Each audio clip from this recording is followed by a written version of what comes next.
Good afternoon. Good afternoon, teacher. Good afternoon. Happy New Year. രണ്ടുപേരെ കേറിയിട്ടുള്ളല്ലേ?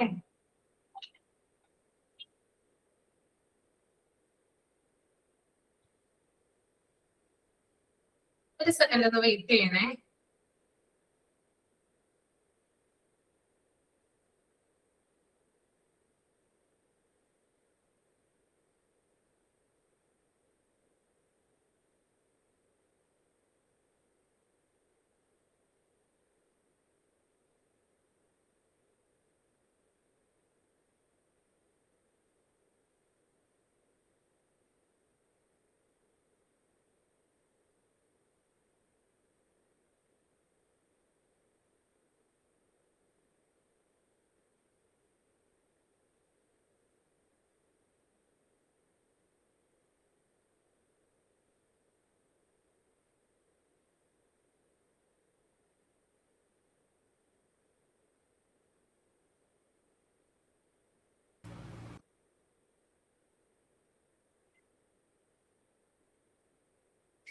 Okay, good afternoon.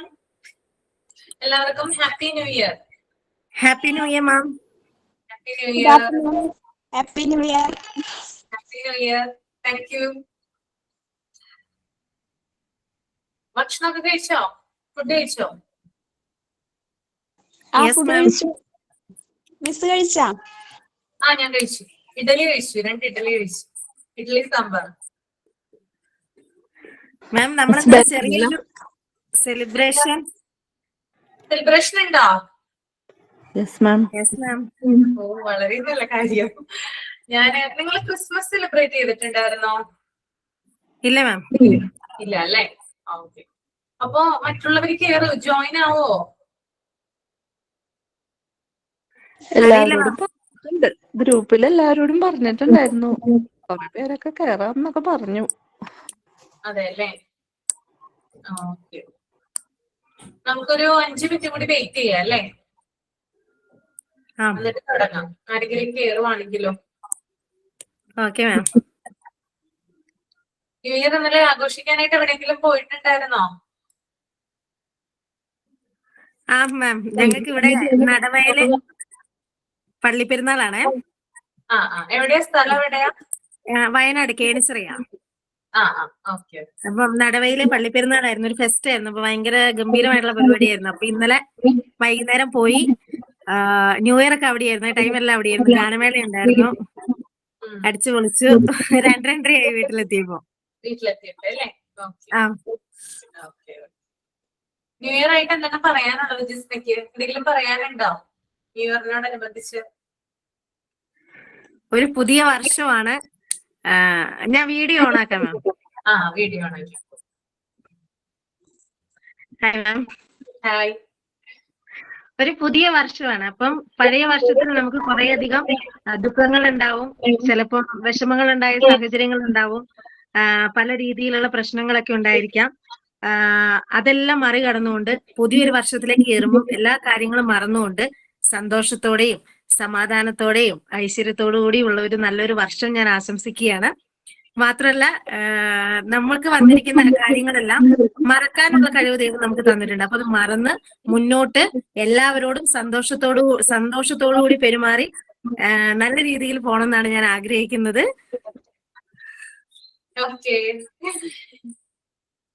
നന്നായിരുന്നു കേട്ടോ. Okay, ഇനി വേറെ ആർക്കെങ്കിലും പറയാനുണ്ടോ? ന്യൂ ഇയറിനോടനുബന്ധിച്ച് എന്തെങ്കിലും മെസ്സേജോ? ഞാൻ പറയാം മിസ്സേ.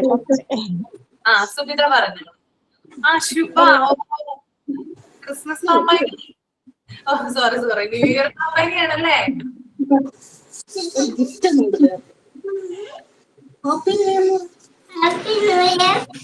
Happy new year. എനിക്കാണോ ഗിഫ്റ്റ്? എനിക്കാണോ? സ്ക്രീൻ പുറത്തേക്ക് വരാൻ പറ്റില്ലല്ലോ, അല്ലെങ്കിൽ തരായിരുന്നു. Thank you.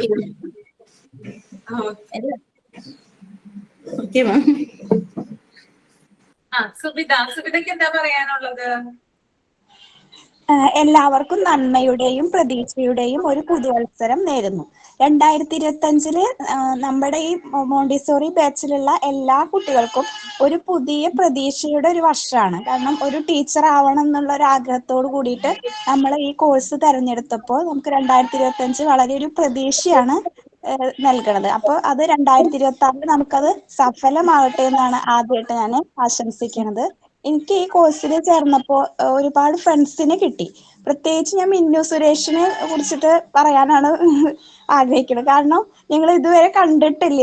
എനിക്ക് എന്ത് അസൈൻമെന്റ് എഴുതായാലും അല്ലെങ്കിൽ റെക്കോർഡ് എഴുതായാലും എന്ത് സംശയങ്ങളും ഞാൻ എപ്പോഴും വിളിച്ചു ചോദിക്കുക ആളോടാണ്. അപ്പൊ എനിക്ക് ഇപ്പൊ നമ്മളിപ്പോ ഒരു അറിയാത്ത ആളാണ്, ആളെ എന്തിനാ ഹെൽപ്പ് ചെയ്യണം അങ്ങനെയൊന്നുമില്ല. എന്ത് ചോദിച്ചാലും ആൾ അപ്പൊ തന്നെ അതിനുള്ള ആളെ എഴുതിയതായാലും ഇത് നോക്കിക്കോളോ, ഇത് നോക്കിയിട്ട് കറക്റ്റ് ചെയ്തോളൂ അങ്ങനെ പറഞ്ഞിട്ട് നല്ല നമ്മള് കുറെ കാലം പരിചയമുള്ള ഒരാളെ ഹെൽപ്പ് ചെയ്യണ പോലെയാണ് ആള് എനിക്ക് ഹെൽപ്പ് ചെയ്യാറ്.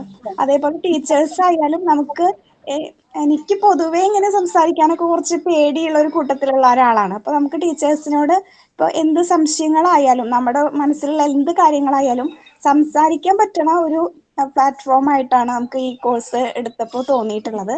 അതേപോലെ നമ്മുടെ എല്ലാ ആഗ്രഹങ്ങളും സഫലാവട്ടെ. നമുക്ക് സ്വന്തമായിട്ടുള്ള എല്ലാ കാര്യങ്ങളും ഇനിയും 2026 അത് നമ്മുടെ സ്വന്തമായിരിക്കട്ടെ. പുതിയ പുതിയ നേട്ടങ്ങൾ ഉണ്ടാവാൻ എല്ലാവർക്കും ദൈവം അനുഗ്രഹിക്കട്ടെ.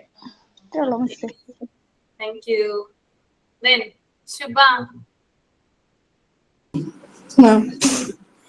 Good afternoon. Good afternoon. എല്ലാവർക്കും ആദ്യം തന്നെ പുതുവത്സരാശംസകൾ. അപ്പൊ നമ്മൾ ഇന്ന് ചെറുതായിട്ട് ഇങ്ങനെ ഇത് ന്യൂ ഇയർ പ്രോഗ്രാം സെലിബ്രേറ്റ് ചെയ്യാന്ന് വിചാരിച്ച, പക്ഷെ ആരും അങ്ങനെ എത്തിയില്ല. വരാന്നൊക്കെ കുറെ പേര് പറഞ്ഞതാ, കണ്ടില്ല. അപ്പൊ പിന്നെ ആദ്യമായിട്ട് നമ്മുടെ ഏറ്റവും പ്രിയപ്പെട്ട അശ്വതി ടീച്ചറിനെ ഈ ചെറിയ പ്രോഗ്രാമിലേക്ക് സ്നേഹപൂർവ്വം സ്വാഗതം ചെയ്യുന്നു. പിന്നെ നമ്മുടെ എല്ലാ സഹപാഠികളും, എന്റെ എല്ലാ പ്രിയപ്പെട്ട സഹപാഠികളെയും ഈ പ്രോഗ്രാമിലേക്ക് ഞാൻ സ്വാഗതം ചെയ്യുന്നു. പിന്നെ എല്ലാവർക്കും ഹൃദയം നിറഞ്ഞ ന്യൂ ഇയർ ആശംസകൾ നേരുന്നു. പിന്നെ ഈ ഒരു ന്യൂ ഇയർ ഈ പറഞ്ഞ പോലെ ഭയങ്കര സന്തോഷം. കാരണം എല്ലാ വർഷവും ഇതുപോലെ ഒരു ജനുവരി ഒന്ന് വരാറുണ്ട്, ന്യൂ ഇയർ ആകാറുണ്ട്. നമ്മൾ നമ്മുടെ വീട്ടിലോ ഫാമിലിയുടെ കൂടെയോ ഫ്രണ്ട്സിന്റെ കൂടെയോ അല്ലെ ജോലി ചെയ്യുന്ന സ്ഥലത്തോ ഒക്കെ നമ്മൾ ന്യൂ ഇയർ സെലിബ്രേറ്റ് ചെയ്യാറുണ്ട്. പക്ഷെ അതൊക്കെ നമ്മുടെ ആ പർട്ടിക്കുലർ ഏരിയയിലുള്ള കുറച്ചധികം ആളുകളാണ്. ഇത് ആദ്യമായിട്ടാണ് കേരളത്തിന്റെ അങ്ങോളം ഇങ്ങോളമുള്ള ആളുകളുമായിട്ട് നമ്മൾ ഒരു ന്യൂ ഇയർ സെലിബ്രേറ്റ് ചെയ്യുന്നത്. ഒരുപക്ഷെ നമ്മൾ ഇത്രയും കുട്ടികളുണ്ട്, കേറുന്നില്ലാത്ത ഓൺലൈൻ ക്ലാസ് കയറാത്ത കുട്ടികളും ഉണ്ടാവും. പക്ഷെ എല്ലാവരും തന്നെ കേരളത്തിൽ എല്ലാ ജില്ലയിലും 14 ജില്ലകളിൽ നിന്നും ഒരാളെങ്കിലും ഉണ്ടാവാതിരിക്കില്ല. അങ്ങനെ കേരളത്തിലെ 14 ജില്ലകളിൽ നിന്നുള്ള ആളുകളുമായിട്ട് ഒരു ന്യൂ ഇയർ സെലിബ്രേഷൻ നമ്മുടെ ലൈഫിൽ ഇത് ആദ്യമായിട്ടായിരിക്കും. ഇനി ഒരിക്കലും ഇങ്ങനെ ഉണ്ടാവാനും സാധ്യതയില്ല. ഈ മാർച്ചോടുകൂടി നമ്മുടെ ക്ലാസ് കഴിയും. അപ്പൊ നമുക്ക് പിന്നെ അടുത്ത ന്യൂ ഇയറിന് നമ്മൾ ഇത് ഓർക്കും, അയ്യോ കഴിഞ്ഞ ന്യൂ ഇയറിന് നമ്മൾ ഇങ്ങനെ സെലിബ്രേറ്റ് ചെയ്തതാണല്ലോ, എല്ലാരും എവിടെ ആയിരിക്കും എന്ന് നമ്മൾ ചിന്തിക്കും. പിന്നെ ടീച്ചർക്ക് ചിലപ്പോൾ അത്രയും തോന്നില്ല, കാരണം പുതിയ ബാച്ച് വരും, പുതിയ കുട്ടികളുമായിട്ട് ന്യൂ ഇയർ സെലിബ്രേഷൻ ഉണ്ടാകും. പക്ഷെ നമുക്ക് ഓരോരുത്തർക്കും അത് കൂടുതൽ ഫീൽ ചെയ്യും. കാരണം അന്നേരം നമ്മൾ എല്ലാവരും പല വഴികളിലായിരിക്കും. അപ്പൊ നമ്മൾ അടുത്ത ന്യൂ ഇയറിന് നമ്മൾ ചിന്തിക്കും, അന്ന് ഞങ്ങള് ഇങ്ങനെ ചെയ്തല്ലോ എന്ന് ചിന്തിക്കുന്ന ഒരു ദിവസം നമുക്കുണ്ടാവും. പിന്നെ ആരെയും കാണുന്നില്ല, പറഞ്ഞ പോലെ നമ്മൾ ആരെയും കാണുന്നില്ല. അവിടെ പ്രാക്ടിക്കൽ ക്ലാസ്സിന് വന്നപ്പോ അപൂർവം ചിലവരെ കണ്ടു, എന്നാലും നമ്മൾ ആരെയും കാണുന്നില്ല. പക്ഷെ ആരെയും നമ്മൾ കാണുന്നില്ലെങ്കിലും ഒരു 10 മൊബൈൽ നമ്പറിനപ്പുറം എല്ലാരും ഉണ്ട് എന്നുള്ള ഒരു തോന്നൽ. ആരെയും കാണാൻ സാധിക്കുന്നില്ലെങ്കിലും നമ്മൾ ഫോൺ എടുത്തൊന്ന് ഡയൽ ചെയ്താൽ മറു സൈഡിൽ കോൾ എടുക്കാൻ ഒരാളുണ്ട് എന്നുള്ളത് ഒരു വലിയ സന്തോഷം തന്നെയാണ്. അതും ഒരു വലിയ സന്തോഷത്തിന്റെ കാരണമാണ്. പിന്നെ പിന്നെ ഈ പറഞ്ഞ പോലെ ഈ വർഷം എല്ലാവരും ടീച്ചറാകാൻ ആഗ്രഹിക്കുന്നു. 2026 ഈ ബാച്ചിലുള്ള എല്ലാവരും എവിടെയെങ്കിലും പോസ്റ്റിംഗ് കിട്ടട്ടെ, എല്ലാവരും അവരുടെ പ്രൊഫഷനിലേക്ക് എത്തട്ടെ എന്ന് ആഗ്രഹിക്കുന്നു, ആത്മാർത്ഥമായിട്ട് പ്രാർത്ഥിക്കുന്നു. അതിനുവേണ്ടി എല്ലാവർക്കും ആശംസകൾ നേരുന്നു. പിന്നെ നമ്മുടെ 2025 ജസ്റ്റ് ഇന്നലെ കൊണ്ട് കഴിഞ്ഞുപോയി. അപ്പൊ നമുക്ക് അത്ര നല്ല വർഷം ആകാത്തവരും ഉണ്ട്, എന്നാൽ 2025 നല്ലതായ ആളുകളും ഉണ്ട്. അപ്പം 2025 മോശമായിരുന്ന ആളുകള് അത് മറന്നേക്കുക, കഴിഞ്ഞു പോയി എന്ന് ചിന്തിക്കുക. പേഴ്സണലി മോശമായ ആളുകളും ഉണ്ടാകുക ഒരു വർഷം. അപ്പൊ എന്തായാലും കഴിഞ്ഞു പോയി എന്ന് കരുതി സമാധാനിക്കുക. കാരണം നമ്മുടെ മുഗൾ ചക്രവർത്തിയായ അക്ബർ ചക്രവർത്തിയുടെ കൊട്ടാരത്തിന്റെ ഭിത്തിയില് ഒരു വാചകം എഴുതി വെച്ചിട്ടുണ്ട്: ഈ സമയവും കടന്നു പോകും. അപ്പൊ നമ്മുടെ മോശമായിരുന്നെങ്കിൽ 2025 മോശമായിരുന്നെങ്കിൽ ആ സമയം കടന്നുപോയി എന്ന് വിചാരിക്കുക. അങ്ങനെ ഇനി നമുക്ക് 2026 എത്തി. അപ്പൊ കഴിഞ്ഞുപോയ സങ്കടങ്ങളെല്ലാം മറക്കുക, പുതിയതിലേക്ക് നമ്മൾ എത്തി ആ പ്രതീക്ഷയോടുകൂടി മുന്നോട്ട് പോവുക. 2026 എന്ന് പറയുന്നത് എല്ലാവർക്കും അങ്ങനെ ഒരു സക്സസിന്റെ വർഷമാകട്ടെ എന്ന് പ്രാർത്ഥിക്കുന്നു. ഇപ്പൊ നമ്മള് ബൈബിളിൽ ഒരു കഥയുണ്ട്. ജീസസ് ക്രൈസ്റ്റ് ഒരു പറ്റം ആളുകളോട് സംസാരിക്കാനായിട്ട്, ഒരു പുരുഷാരത്തോട് സംസാരിക്കാനായിട്ട് ജീസസ് ക്രൈസ്റ്റ് ഒരു ദിവസം വന്നു. അപ്പൊ അവിടെ ഉണ്ടായിരുന്നവര് മുഴുവനും മുക്കുവന്മാരായിരുന്നു. അപ്പം അവിടെ ഉള്ളവരെല്ലാവരും മുക്കുവന്മാരായിരുന്നു.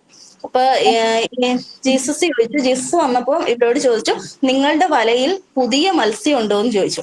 അപ്പൊ അവരെല്ലാവരും ഒരുമിച്ച് പറഞ്ഞു, ഞങ്ങളുടെ കയ്യിൽ ഒരു പുതിയ മത്സ്യം പോലും ഇല്ല, ഞങ്ങളുടെ കയ്യിൽ ഒന്നുമില്ല ജീസസ്, ഞങ്ങളുടെ കയ്യിൽ ഒറ്റ പുതിയ മത്സ്യം പോലും ഇല്ല എന്ന് പറഞ്ഞു. അപ്പൊ ജീസസ് അതില് ഏറ്റവും ചെറുപ്പക്കാരനായ ഒരു മനുഷ്യന്റെ ഹൃദയത്തിൽ ഇങ്ങനെ ടച്ച് ചെയ്തുകൊണ്ട് ചോദിച്ചു, നിന്റെ കയ്യിലും ഇല്ലേ, നിന്റെ കയ്യിലും ഒരു പുതിയ മത്സ്യം പോലും ഇല്ലേ എന്ന് ചോദിച്ചു.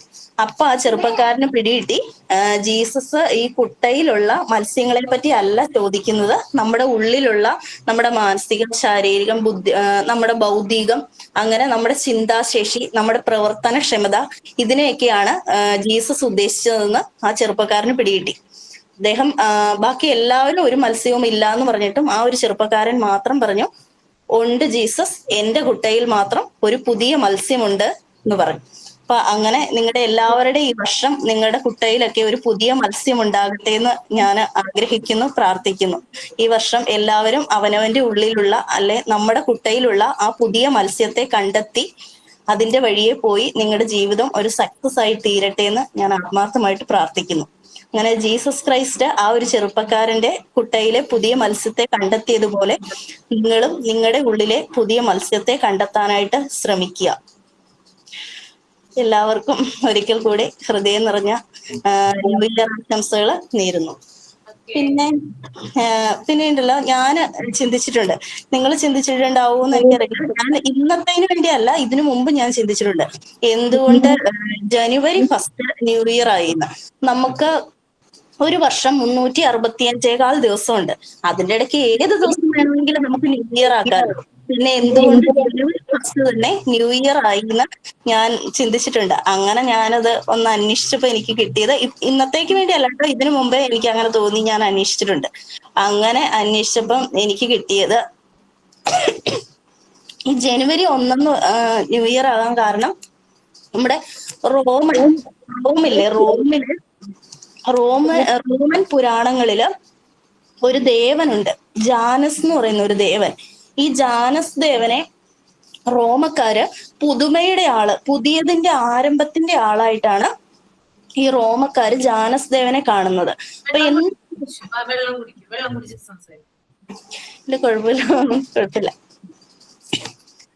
എന്നിട്ട് ഈ ജാനസ് ദേവന് പുതുമയുടെ ദേവനായിട്ടാണ് ഈ റോമക്കാര് കൺസിഡർ ചെയ്യുന്നത്. അപ്പൊ അവരെന്ത് കാര്യം പുതിയ ചെയ്താലും, വിവാഹമായാലും ജോലി ആയാലും പുതിയ വീട് വെക്കുന്നതായാലും ഒരു വണ്ടി വാങ്ങുന്നതായാലും, അങ്ങനെ എന്തായാലും ഒരു പുതിയ കാര്യം ചെയ്തിട്ടുണ്ടെങ്കിൽ റോമക്കാർ അപ്പൊ തന്നെ ഈ ജാനസ് ദേവനെയാണ് പ്രാർത്ഥിക്കുന്നത്. ജാനസ് ദേവനോട് പറഞ്ഞ് അനുഗ്രഹം വാങ്ങിച്ച് അവിടെ ഒരു പൂജയൊക്കെ നടത്തിയിട്ട് മാത്രമാണ് ഈ റോമക്കാർ ഒരു പുതിയ കാര്യം ചെയ്യുള്ളൂ.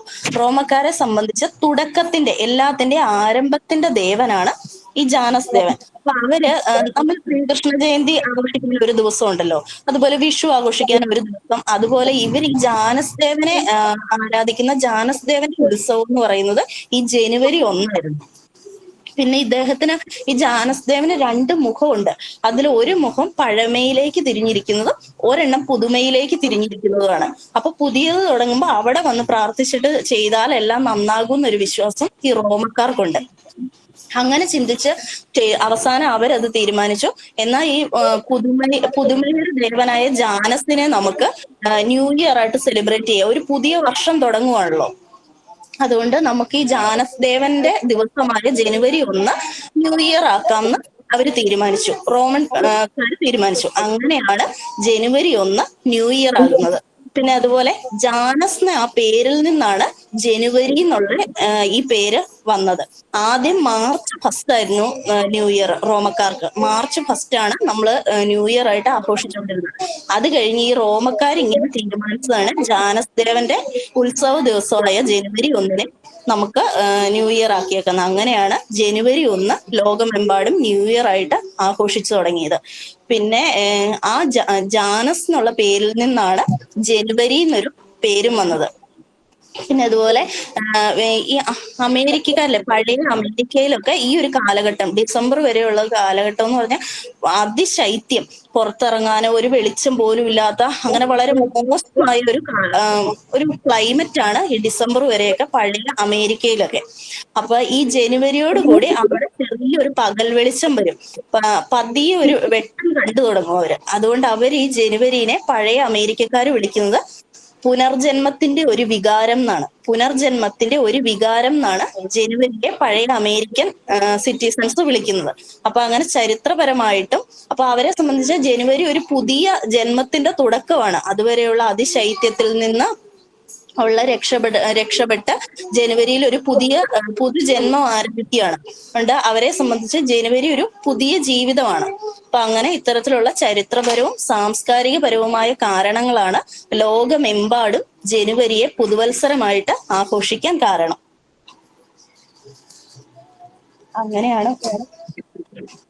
അങ്ങനെയാണ് ഞാൻ മനസ്സിലാക്കിയത്.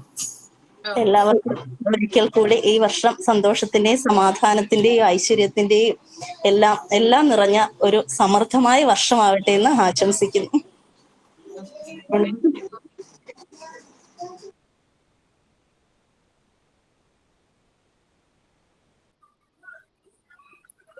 മിനുവയുടെ അടുത്ത പ്രോഗ്രാം നോക്കട ഏതാണ്?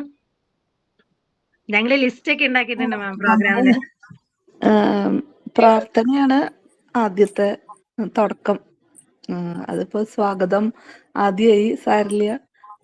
പ്രാർത്ഥനയോട് കൂടിയിട്ട് നമുക്കൊന്നും കൂടി ഒന്ന് സ്റ്റാർട്ട് ചെയ്യാം. പ്രാർത്ഥന ഞാൻ തന്നെയാണ്.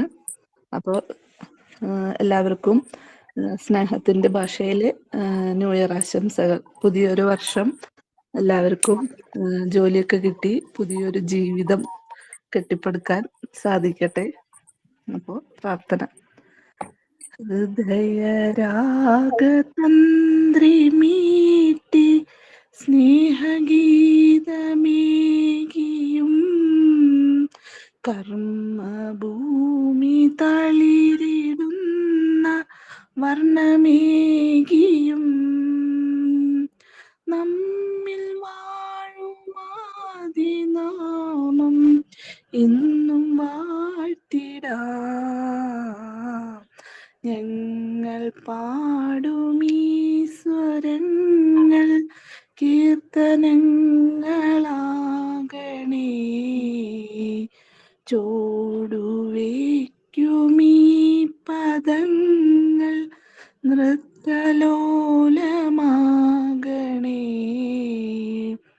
കുഞ്ഞു വീടിനുൾക്കളങ്ങൾ സ്വർഗമാകണേ. അമ്മ നൽകുമുമ്മ പോലും അമൃതമാകണേ. പൂർണ്ണമീ ചരാചരങ്ങൾ ഗുരുവരങ്ങളാകണേ. ഹൃദയരാഗതന്ത്രി മീട്ടി സ്നേഹഗീതമേകിയും കർമ്മഭൂമി തളിരിടുന്ന വർണ്ണമേകിയും.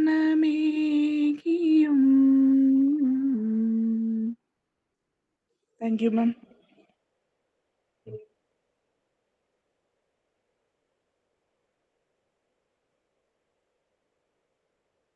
അടുത്തത് കവിതയാണ്. ദീപ ജോയിൻ ചെയ്തിട്ടുണ്ടോ?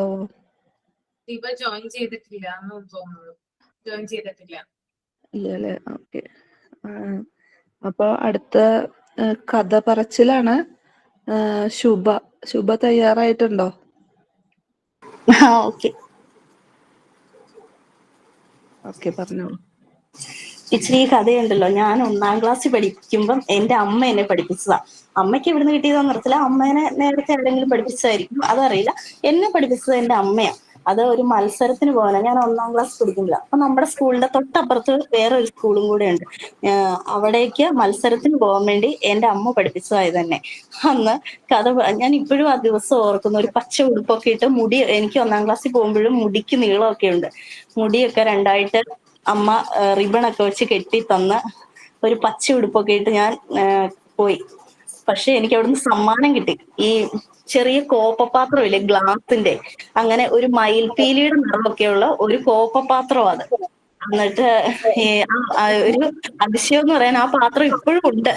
നമ്മുടെയൊക്കെ വീട്ടിൽ ഈ അമ്മമാരിങ്ങനെ നല്ലതൊന്നും എടുക്കില്ലല്ലോ ടീച്ചർ, നമുക്ക് തരില്ലല്ലോ.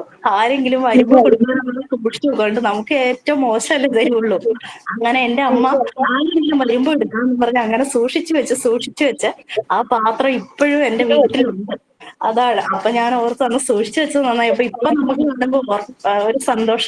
5 വയസ്സുള്ള ഞാൻ അന്ന് മേടിച്ചോണ്ട് വന്നതാണല്ലോ ഇപ്പോഴും ഇവിടെ ഇരിക്കുന്നത് എന്ന് ഓർക്കുമ്പോ ഓരോ സന്തോഷം.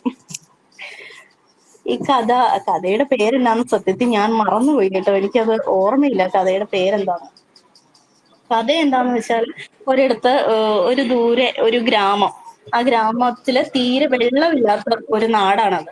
തീരെ വെള്ളമില്ലാതിരുന്ന നാട്ടില് അവിടുത്തെ അമ്മമാരൊക്കെ ഒത്തിരി ദൂരെ നിന്നാണ് ഈ വെള്ളം ചുമന്നുകൊണ്ട് വരുന്നത്. അപ്പൊ എല്ലാ ദിവസവും അവര് ഇങ്ങനെ അടുത്ത ഗ്രാമത്തിലേക്ക് വെള്ളം കോരാനായിട്ട് പോകും. ഒരു ദിവസം ഇങ്ങനെ 4 അമ്മമാര് ചേർന്ന് വെള്ളം കോരാനായിട്ട് പോയപ്പോ അതില് ഓരോ അമ്മമാരും അവരവരുടെ വീട്ടുകാര്യങ്ങളൊക്കെ പറഞ്ഞ് അവസാനം അവരുടെ മക്കളിലെത്തി. അപ്പം 1-ാമത്തെ അമ്മയുടെ മകൻ വളരെ നന്നായിട്ട് പാട്ട് പാടുന്ന ആളായിരുന്നു. അപ്പൊ ആ അമ്മ അഭിമാനത്തോട് പറഞ്ഞു, എന്റെ മകൻ വളരെ നല്ല പാട്ടുകാരനാണ്, അവന്റെ അത്ര നന്നായിട്ട് പാടാൻ കുയിലുകൾക്ക് പോലും സാധിക്കില്ല, അത്ര നന്നായിട്ട് എന്റെ മകൻ പാടുന്നു പറഞ്ഞു. അപ്പൊ 2-ാമത്തെ അമ്മ പറഞ്ഞു, എന്റെ മകൻ നല്ല ഗുസ്തിക്കാരനാണ്, 100 പേര് ഒന്നിച്ചു വന്നാല് എന്റെ മകൻ അവരെ എല്ലാം ജയിച്ചു വരും, അത്രയ്ക്ക് നല്ല ഗുസ്തിക്കാരനാണ് എന്റെ മകൻ എന്ന് പറഞ്ഞു. 3-ാമത്തെ അമ്മ ഇത് കേട്ടിട്ട് പറഞ്ഞു, എന്റെ മകൻ അതിലും മിടുക്കനാണ്, എന്റെ മകൻ നല്ല ശില്പിയാണ്, അവൻ ഉണ്ടാക്കുന്ന ശില്പങ്ങളെല്ലാം കണ്ടാൽ അതിന് ജീവനുണ്ടെന്ന് തോന്നും, അത്രയ്ക്ക് മനോഹരമായിട്ട് എന്റെ മകൻ ശില്പങ്ങൾ ഉണ്ടാക്കും, അപ്പൊ നിങ്ങളുടെ മകനേക്കാൾ മിടുക്കൻ എന്റെ മകനാണെന്ന് ഈ അമ്മ പറഞ്ഞു. അത് കഴിഞ്ഞു 4-മതൊരു അമ്മ കൂടെ ഇവരുടെ കൂടെയുണ്ട്. 4-ാമത്തെ അമ്മയുടെ മകന് ഇങ്ങനെ യാതൊരു കഴിവുകളുമില്ല, അതുപോലെ ജോലിയുമില്ല, അദ്ദേഹം വീട്ടില് വെറുതെ ഇരിക്കുക. ഇവര് 3 പേരും ചേർന്ന് ഈ അമ്മയെ കളിയാക്കി. ഈ അമ്മ ഒന്നും മിണ്ടിയില്ല, കാരണം മകന് പ്രത്യേകിച്ച് ഒരു കഴിവുമില്ല, അതുകൊണ്ട് അമ്മയ്ക്ക് പറയാൻ ഒന്നുമില്ല. അങ്ങനെ ഈ അമ്മ ഒന്നും ഉണ്ടാകുന്നില്ല. അപ്പൊ ബാക്കി 3 അമ്മമാരും തമ്മിൽ തർക്കമായി, ആരുടെ മകനാണ് നല്ല മകൻ. അങ്ങനെ പറഞ്ഞ് തർക്കം. ഈ കഥയുടെ പേര് എനിക്ക് കിട്ടിയിട്ട് നല്ല മകൻ എന്നായിരുന്നു കഥയുടെ പേര്. ഇപ്പോഴാണ് എനിക്ക് ഓർമ്മ വരുന്നത്. ഞാൻ ഇന്നലെ മുതൽ ആലോചിക്കുന്ന, എന്നിട്ട് എനിക്ക് കിട്ടിയില്ല. എന്നിട്ട് ഈ 3 അമ്മമാരും തമ്മിൽ തർക്കമായി. എന്താണ് ആരാണ് നല്ല മകൻ എന്ന് തർക്കമായി. ഇവര് തർക്കിച്ച് അവസാനം കിണറിന്റെ കരയിലെത്തി. ഇവര് നോക്കുമ്പോ ആ കിണറിന്റെ കരയില് വളരെ തേജസ്വിയായ ഒരു സന്യാസി ഇരിക്കുന്നു. അപ്പൊ ഇവര് വിചാരിച്ചു, എന്നാ നമ്മൾക്ക് സ്വയം ഈ തർക്കം പരിഹരിക്കാൻ പറ്റില്ല, ആ ഒരമ്മയും തന്റെ മകൻ മോശമാണെന്ന് പറയില്ല, അപ്പൊ ഈ സന്യാസിയോട് ചോദിക്കണം തീരുമാനിച്ചു. അങ്ങനെ അവർ ആ സന്യാസി എടുത്തു ചെന്ന് ചോദിച്ചു, അല്ലയോ സന്യാസി, ഞങ്ങൾക്ക് 3 പേർക്കും ഇങ്ങനെ 3 മക്കളുണ്ട്, ഇവരൊക്കെ ഇന്ന കാര്യങ്ങളിൽ പ്രാഗൽഭ്യമുള്ളവരാണ്, അപ്പൊ ഞങ്ങളിൽ ആരുടെ മകനാണ് കൂടുതൽ മിടുക്കനെന്ന് അവിടുന്ന് പറയണം എന്ന് പറഞ്ഞു. അപ്പൊ സന്യാസി പറഞ്ഞു, നിങ്ങളുടെ മക്കളെ ഞാൻ കണ്ടിട്ടില്ല, അതുകൊണ്ട് ഞാൻ നിങ്ങൾ തിരിച്ചു പോകുമ്പോൾ നിങ്ങളുടെ ഗ്രാമത്തിലേക്ക് വരാം, അവിടെ നിങ്ങളുടെ ഗ്രാമത്തിൽ നിന്ന് ഞാൻ നിങ്ങളുടെ 3 മക്കളെയും കാണട്ടെ, അതിനുശേഷം ഇവരിൽ ആരാണ് മിടുക്കനെന്ന് ഞാൻ പറയാം, ആരാണ് നല്ല മകനെന്നും ഞാൻ പറയാമെന്ന് പറഞ്ഞു. അങ്ങനെ അമ്മമാര് തിരിച്ചു പോയ കൂടെ ഈ സന്യാസിയും പോയി. അപ്പൊ ഗ്രാമത്തിന്റെ അടുത്ത് എത്താറായപ്പോ തന്നെ ദൂരെ നിന്നേ സന്യാസി കണ്ടു, ആദ്യത്തെ അമ്മയുടെ മകൻ അവിടെ ഒരു മരത്തണലിൽ ഇരുന്ന് പാട്ട് പാടുന്നു. അവന്റെ പാട്ടുകൾ കേൾക്കാൻ കിളികൾ വരെ ആ മരത്തിന്റെ ചില്ലകളിൽ വന്നിരിക്കുന്നുണ്ട്, അത്ര മനോഹരമായിട്ട് അവൻ പാട്ട് പാടുന്നു. രണ്ടാമത്തെ മകനെയും കണ്ടു. അവൻ ഒരു മരത്തിൽ മണൽ ചാക്ക് കെട്ടിയിട്ട് അതിൽ ഇടിച്ചിടിച്ച് ഇങ്ങനെ അവന്റെ ശക്തി, അവൻ ഗുസ്തിക്കാരനാണല്ലോ, അപ്പൊ അവന്റെ ആ കഴിവ് അവൻ കൂടുതൽ ഇമ്പ്രൂവ് ചെയ്തുകൊണ്ടിരിക്കുന്നു. മൂന്നാമത്തെ മകൻ അവിടെ ശില്പം ഉണ്ടാക്കുക. ശില്പിയാണല്ലോ അവൻ. വളരെ ജീവൻ തുടിക്കുന്ന ശില്പങ്ങൾ ഉണ്ടാക്കി മുറ്റത്ത് വെച്ചിരിക്കുന്നതും സന്യാസി കണ്ടു. നാലാമത്തെ അമ്മയുടെ മകൻ ഒന്നും ചെയ്യാതെ വീടിന്റെ തിണ്ണയിൽ വെറുതെ കുത്തിയിരിക്കുന്നതും സന്യാസി കണ്ടു. അവസാനം നടന്ന് അമ്മമാര് ഈ ഗ്രാമത്തിന്റെ അടുത്തെത്താറായി. അപ്പത്തേക്കും ദൂരെ നിന്ന് വെയിലും കൊണ്ട് വെള്ളവും ആയിട്ട് വന്ന ഈ അമ്മമാര് മടുത്ത് വലഞ്ഞിട്ടുണ്ടായിരുന്നു. അപ്പൊ ആദ്യത്തെ പാട്ട് പാടുന്ന മകൻ ഈ അമ്മയെ ശ്രദ്ധിച്ചതേയില്ല. അവൻ ആ പാട്ട് പാടുന്നതിൽ മാത്രമാണ് അവന്റെ ശ്രദ്ധ. അമ്മ വന്നത് പോലും അവൻ അറിഞ്ഞില്ല. രണ്ടാമത്തെ മകൻ ഗുസ്തിക്കാരൻ, അവനും അമ്മയെ ശ്രദ്ധിച്ചതേ ഇല്ല. മൂന്നാമത്തെ മകൻ ശില്പം ഉണ്ടാക്കിക്കൊണ്ടിരുന്നു, അവനും അമ്മയെ കണ്ടത് പോലുമില്ല. പക്ഷെ നാലാമത്തെ മകൻ അമ്മയെ കണ്ടപ്പോഴത്തേക്കും ഇവൻ ഓടിച്ചെന്ന് അമ്മയുടെ തലയിലിരുന്ന ആ വെള്ളക്കലവും വാങ്ങി വീട്ടിലേക്ക് പോയി. അവസാനം അമ്മമാരെല്ലാം വെള്ളക്കലവും തിരിച്ച് സന്യാസിയുടെ അടുത്ത് വന്നു. എന്നിട്ട് പറഞ്ഞു, അല്ലയോ സന്യാസി, അവിടുന്ന് ഞങ്ങളുടെ 3 പേരുടെയും മക്കളെ കണ്ടു. ഇനി പറയൂ, ഇതിൽ ആരാണ് നല്ല മകൻ? ഞങ്ങളിൽ ആരുടെ മകനാണ് കൂടുതൽ മിടുക്കൻ? അപ്പൊ സന്യാസി പറഞ്ഞു, ആദ്യത്തെ അമ്മയുടെ മകൻ പാട്ടുകാരൻ, അവൻ മിടുക്കനാണ്, അവൻ നന്നായിട്ട് പാട്ട് പാടുന്നുണ്ട്, അവന്റെ അത്ര പാട്ട് പാടാൻ ഈ നാട്ടിൽ വേറെ ആർക്കും കഴിയില്ല, അതുകൊണ്ട് അവൻ മിടുക്കൻ തന്നെയാണെന്ന് പറഞ്ഞു. അപ്പൊ അമ്മയ്ക്ക് സന്തോഷമായി. രണ്ടാമത്തെ അമ്മയോടും പറഞ്ഞു, നിന്റെ മകൻ നല്ല ഗുസ്തിക്കാരനാണ്, ഗുസ്തിയിൽ നിന്റെ മകനെ തോൽപ്പിക്കാൻ ഈ നാട്ടിലെങ്ങും മറ്റാരുമില്ല, അതുകൊണ്ട് അവനും മിടുക്കനാണെന്ന് പറഞ്ഞു. മൂന്നാമത്തെ അമ്മയോട് പറഞ്ഞു, നിന്റെ മകൻ നല്ല ശില്പിയാണ്, അവന്റെ അത്ര നന്നായിട്ട് ശില്പം ഉണ്ടാക്കാൻ ഈ നാട്ടിൽ മറ്റാർക്കും കഴിയില്ല, അതുകൊണ്ട് അവനും മിടുക്കനാണെന്ന് പറഞ്ഞു. കഴിഞ്ഞ് സന്യാസി പറഞ്ഞു, ഇവര് 3 പേരും മിടുക്കരാണ്, പക്ഷെ ആരാണ് നല്ല മകൻ എന്നുള്ള ചോദ്യത്തിന് എന്റെ ഭാഷയിൽ ഞാൻ മറുപടി പറഞ്ഞാൽ, അമ്മയുടെ തലയിലെ ഭാരം ചുമന്ന മകൻ ആരോ അവനാണ് നല്ല മകൻ എന്ന് സന്യാസി പറഞ്ഞു. നിങ്ങളുടെ 3 പേരുടെയും മക്കള് നിങ്ങൾ വെള്ളവുമായി വന്നത് കണ്ടിട്ട് പോലുമില്ല, പക്ഷെ ഒരു ജോലിയും ഇല്ലെന്ന് പറഞ്ഞ് നിങ്ങൾ അപമാനിച്ച ആ മകൻ അമ്മ തളർന്നു വരുന്ന കണ്ടപ്പോ അമ്മയുടെ കയ്യിൽ നിന്ന് വെള്ളക്കുടം വന്ന് വാങ്ങി. അപ്പൊ ഈ 4 മക്കളിലും നല്ല മകൻ ആരാണെന്ന് ചോദിച്ചാൽ, അമ്മയുടെ തലയിലെ ഭാരം ചുമന്ന മകൻ ആരോ അവനാണ് നല്ല മകൻ എന്ന് പറയാനാണ് എനിക്കിഷ്ടം എന്ന് സന്യാസി പറഞ്ഞു. അത്രേ ഉള്ളൂ. Very good. നല്ല കഥ. അടുത്തത് നാടൻ പാട്ട് ജിസ്നയാണ്. ജിസ്ന കേറിയിട്ടില്ലേ? ഉണ്ടടാ. ഞാന് പ്രസീത ചാലക്കുടീന്റെ ഒരു പാട്ടാണ് പാടുന്നത്. എല്ലാരും കേട്ടിട്ടുണ്ടാവും. കേട്ടിട്ടുള്ള പാട്ടാണ്. തുഞ്ചൻ പറമ്പിൽ നിന്നും ഒരു പഞ്ചവർണ്ണ കിളി പറന്നേ, തുഞ്ചൻ പറമ്പിൽ നിന്നും ഒരു പഞ്ചവർണ്ണ കിളി പറന്നേ, കേൾക്കണോ പ്രിയ കൂട്ടരെ അവൾ കൊഞ്ചി പറഞ്ഞ കഥ, അവൾ കൊഞ്ചി പറഞ്ഞ കഥ, കേൾക്കണോ പ്രിയ കൂട്ടരെ അവൾ കൊഞ്ചി പറഞ്ഞ കഥ, അവൾ കൊഞ്ചി പറഞ്ഞ കഥ. തുഞ്ചൻ പറമ്പിൽ നിന്നും ഒരു പഞ്ചവർണ്ണ കിളി പറന്നേ, കേൾക്കണോ പ്രിയ കൂട്ടരെ അവൾ കൊഞ്ചി പറഞ്ഞ കഥ, അവൾ കൊഞ്ചി പറഞ്ഞ കഥ.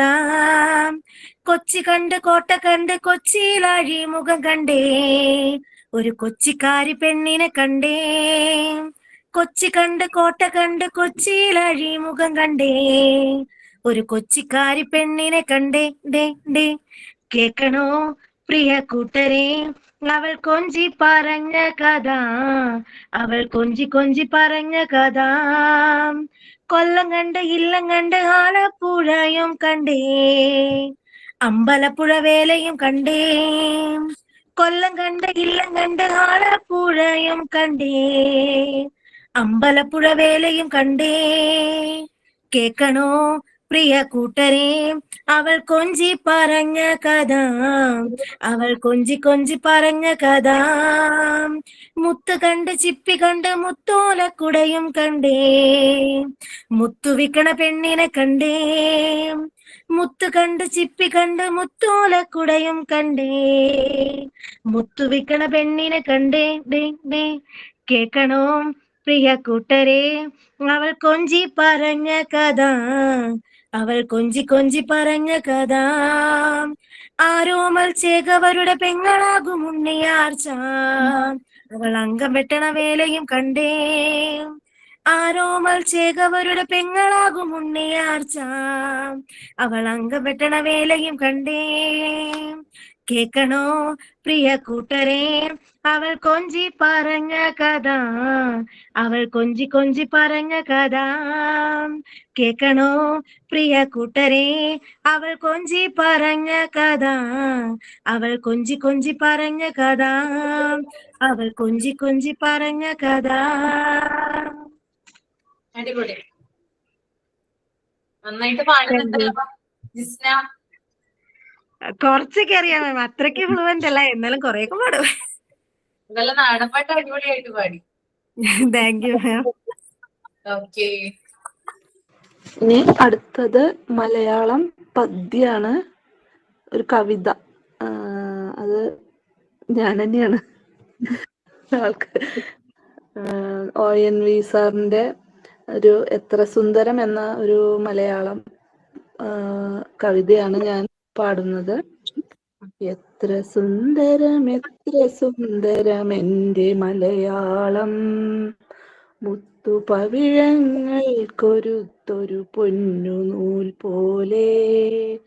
എത്ര സുന്ദരം എൻ്റെ മലയാളം, മുത്തുപവിഴങ്ങൾക്കൊരുത്തൊരു പൊന്നു നൂൽ പോലെ.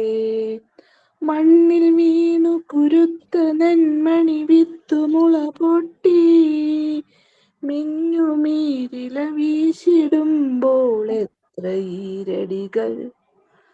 മണ്ണിൽ വീണു കുരുത്ത നെന്മണി വിത്തുമുള പൊട്ടി, മിന്നുമീരില വീശിടുമ്പോൾ എത്ര ഈരടികൾ. മണ്ണിൽ വേർപ്പു വിതച്ചവർ തന്നീണമായി വന്നു, അന്നു പാടിയ പാട്ടിലൂഞ്ഞാലാടി മലയാളം. മണ്ണിൽ വേർപ്പു വിതച്ചവർ തന്നീണമായി വന്നു, അന്നു പാടിയ പാട്ടിലൂഞ്ഞാലാടി മലയാളം. എത്ര സുന്ദരം എൻ്റെ മലയാളം, മുത്തുപവിഴങ്ങൾക്കൊരുത്തൊരു പൊന്നു നൂൽ പോലെ. കൊഞ്ചലും കുറുമൊഴികളും പോയി കഥകൾ പലതോതി, നെഞ്ചണച്ചൊരു ഗുരു വളർത്തിയ കിളിമകൾ പാടി. ദേവദൈത്യ മനുഷ്യവർഗ മഹാചരിത്രങ്ങൾ തേൻകിണിയും വാക്കിലോതി വളർന്നു മലയാളം. എത്ര സുന്ദരം എൻ്റെ മലയാളം, മുത്തുപവിഴങ്ങൾക്കൊരുത്തൊരു സ്വർണമാലിക പോൽ. എത്ര സുന്ദരം എൻ്റെ മലയാളം, എത്ര സുന്ദരം എൻ്റെ മലയാളം. Thank you. ഓക്കെ, നന്നായിരുന്നു കേട്ടോ. ഇനി അടുത്തത് കഥാപ്രസംഗാണ്. ശുഭ. ഇനി പരിപാടികളില് പേര് തരാത്തവരുണ്ടെങ്കിൽ ആർക്കും അവതരിപ്പിക്കാട്ടോ. ഗ്രൂപ്പിൽ നമ്മൾ പറഞ്ഞപ്പോ പേര് തരാത്തവരുണ്ടെങ്കിൽ ആർക്കെങ്കിലും എന്തെങ്കിലും പരിപാടി അവതരിപ്പിക്കാൻ താല്പര്യമുണ്ടെങ്കിൽ അവതരിപ്പിക്കാം. ശുഭ ഇല്ലേ? ശുഭ ശുഭേ അറിയില്ല കേട്ടോ. പണ്ട് സ്കൂളിലൊക്കെ പഠിക്കുമ്പോൾ ഞാൻ ചെയ്തിട്ടുണ്ടെന്നല്ലാതെ ഇപ്പൊ എനിക്ക് അതിൽ വലിയ ബേസ് ഒന്നുമില്ല. അതുകൊണ്ട് ചില കുറവുകളൊക്കെ കാണും. നിങ്ങള് എനിക്ക് അതൊന്നും സാരില്ല. ഇവിടെ പരമാവധി എൻജോയ്. എന്തോ പരമാവധി നമ്മൾ ഈ ന്യൂ ഇയർ അടിച്ചു പൊളിക്കും അല്ലേ അപ്പൊ മിസ്സേ? അതെ അതെ, എന്ത് വേണമെങ്കിലും ചെയ്യാം, എല്ലാത്തിനുള്ള പെർമിഷൻ ഉണ്ട്. ഓക്കെ, അപ്പൊ ശരി. മഹാകവി ജി ശങ്കരക്കുറുപ്പിന്റെ പ്രസിദ്ധമായ കവിതയാണ് ചന്ദനക്കെട്ട്. ഈ ചരിത്രത്തിന്റെ ഏടുകളിലേക്ക് വെളിച്ചം വീശുന്ന ഈ കഥയാണ് കഥാപ്രസംഗ രൂപേണ ഞാൻ നിങ്ങളുടെ മുൻപിലേക്ക് എത്തിക്കുന്നത്. കഥയുടെ പേരാണ് ചന്ദനക്കെട്ട്. പെമ്പല നാട്ടിലെ തമ്പൂരാന്റെ തമ്പൂരാട്ടിക്കൊരു കട്ടിൽ വേണം, കട്ടിൽ കടയുവാനാ കിഴക്കൻ കാട്ടിലെ ചന്ദനം തന്നെ വേണം. വേമ്പല നാട്ടിലെ തമ്പൂരാന്റെ തമ്പൂരാട്ടിക്കൊരു കട്ടിൽ വേണം, കട്ടിൽ കടയുവാൻ കിഴക്കൻ കാട്ടിലെ ചന്ദനം തന്നെ വേണം. വേമ്പലനാട് ഇന്നത്തെ കോട്ടയം. പണ്ട് രാജാക്കന്മാർക്കും രാജ്ഞിമാർക്കും ഭരണാധികാരികൾക്കും മാത്രമാണ് കട്ടിലിൽ കിടക്കാനുള്ള അവസരം ഉണ്ടായിരുന്നത്. പൊതുജനം വെറും നിലത്ത് പായ വിരിച്ചു കിടക്കണം. അങ്ങനെ ഇരുന്നപ്പോ വേമ്പലനാടിന്റെ രാജ്ഞിക്കൊരു ആഗ്രഹം തോന്നി, തനിക്കൊരു കട്ടിൽ വേണം. അത് അവർക്കൊരു കട്ടിൽ ഇല്ലാഞ്ഞിട്ടല്ല, പകരം പുതിയ മട്ടിലൊന്ന് വേണം, അതും ചന്ദനം കൊണ്ട് തന്നെ വേണം. ആനക്കൊമ്പാകണം മേലാപ്പിന്, ആനമുഖം വേണം കാലുകളിൽ.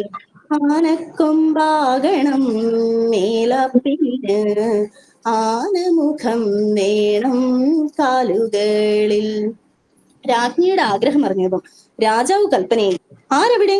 മേനോക്യച്ചനോട് വരാൻ പറയൂ. മേനോക്യച്ചൻ എന്നാൽ കാര്യസ്ഥനാണേ. രാജകൽപ്പന കിട്ടിയതും മേനോന്മാരും തച്ചന്മാരും നായന്മാരും ഒരു വൻ പടയായി കൈ കിട്ടിയ വാക്കത്തിയും കോടാലിയും എല്ലാം എടുത്തു രാജാവിനെ തൊഴുതു വണങ്ങി ഓച്ചാനിച്ചിറങ്ങി. ചന്ദനം തേടിയ അവരുടെ മനസ്സിലേക്ക് വേമ്പലനാടിന്റെ രാജ്ഞിയുടെ രൂപഭംഗി ഒഴുകിയെത്തുകയാണ്. തഴമ്പൂ കൊണ്ടു കടഞ്ഞ പോലെ താവുമൊഴിയാർന്ന തമ്പുരാട്ടി, വെമ്പല നാട്ടിലെ തമ്പുരാട്ടി. തഴമ്പൂ കൊണ്ടു കടഞ്ഞ പോലെ താവുമൊഴിയാർന്ന തമ്പുരാട്ടി, വെമ്പല നാട്ടിലെ തമ്പുരാട്ടി. അതെ, വേമ്പലനാടിന്റെ രാജ്ഞി മുട്ടറ്റ മുടിയുമായി ആര് കണ്ടാലും ഒരു നിമിഷം തിരിഞ്ഞു നോക്കി നിന്നു പോകുന്ന രൂപസൗന്ദര്യം. രാജ്ഞിക്കുള്ള ചന്ദനവും തേടി കാട് നീളെ അവരലഞ്ഞു. നേരം ഏകദേശം ഉച്ചയോടെടുത്തു. എന്നിട്ടും അവർക്ക് ഒരു ചന്ദനം പോലും കണ്ടെത്താനായിട്ട് കഴിഞ്ഞില്ല. ചന്ദനം കിട്ടിയില്ലെങ്കിൽ എന്തു ചെയ്യും അവർ ചിന്തിച്ചു. ചന്ദനമില്ലാതെ തിരിച്ചു പോകുന്നതിനെ പറ്റി ചിന്തിക്കുകയേ അസാധ്യം. രാജാവ് തങ്ങളെ ബാക്കി വെച്ചേക്കില്ല. അത് ഓർത്തപ്പോ തന്നെ അവരുടെ ഹൃദയത്തിൽ ഒരു പിടച്ചിലുണ്ടായി. അവര് രാജകൽപ്പനയെക്കുറിച്ച് ഒരു നിമിഷം ചിന്തിച്ചുപോയി. തടിമൊത്ത ചന്ദനം കൊണ്ടല്ലാതെ പടികടന്നാരും വരേണ്ട നാളെ, തലയും ചൊറിഞ്ഞു തിരിച്ചു വന്നാൽ തലയോടുകൂടി വിടിയൊരാളെ. തടിമൂത്ത ചന്ദനം കൊണ്ടല്ലാതെ പടികടന്നാരും വരേണ്ട നാളെ, തലയും ചൊറിഞ്ഞു തിരിച്ചു വന്നാൽ തലയോടുകൂടി വിടില്ലൊരാളെ. അതെ, ചന്ദനം കിട്ടാതെ തിരിച്ചെത്തിയ തങ്ങളുടെ കഥ രാജാവ് കഴിക്കും, അതിനൊരു സംശയവുമില്ല. അവര് പേടിച്ചലഞ്ഞു. അവര് വീണ്ടും ചന്ദനം തേടി കാട്ടിലൂടെ നടന്നു. അവസാനം നേരം ഉച്ചയോടെടുത്തു. ഏകദേശം ഉച്ച സമയമായി. വിശപ്പും ദാഹവും കൊണ്ട് അവര് വലഞ്ഞു. കയ്യിൽ കരുതിയിരുന്ന പൊതിച്ചോറ് കഴിക്കുവാനായി അവരൊരു അരുവിയുടെ തീരത്തിരുന്നു. അരുവിയിൽ കൈ കഴുകി പൊതിച്ചോറഴിച്ച് ഒരു മിനിറ്റ് ഒടിച്ച്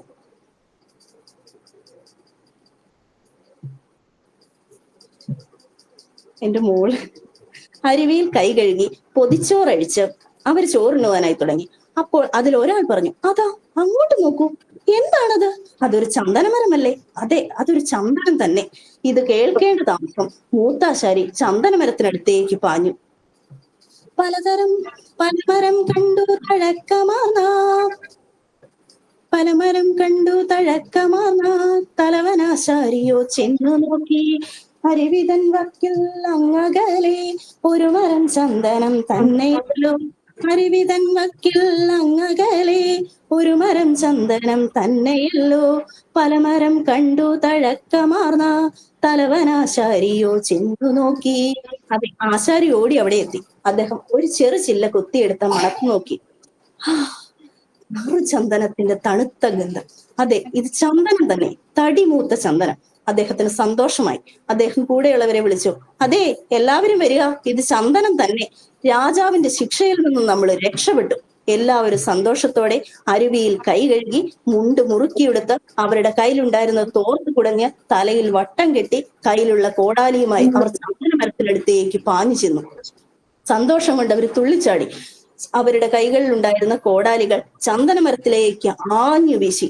അപ്പോഴത് ഒരു ശബ്ദം, ഒരു കരച്ചിൽ. എന്താണത്? അവർ ഞെട്ടിത്തെറിച്ചുപോയി.